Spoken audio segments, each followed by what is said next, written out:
كذلك المرضع. المرضع كذلك الأصل أنها تصوم، ما عندها أي مشكلة، ما يتعبها الصوم عادة المرضع، لكن قد يكون الصوم يقلل الحليب. واحد تقول تعطيه حليب صناعي، والله بوركينا فاسو مثلا وغيرها بعض البلاد أو ما عندهم حليب صناعي، شلون؟ لأن كما قلنا هذه الشريعة إيش؟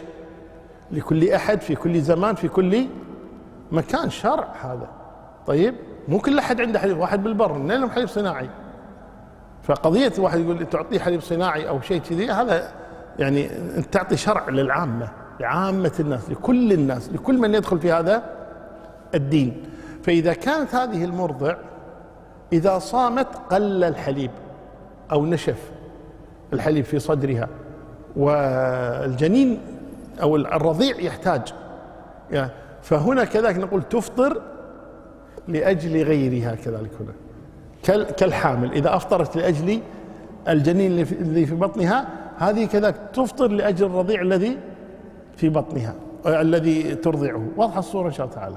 نعم، إذا كل واحدة لها حكم.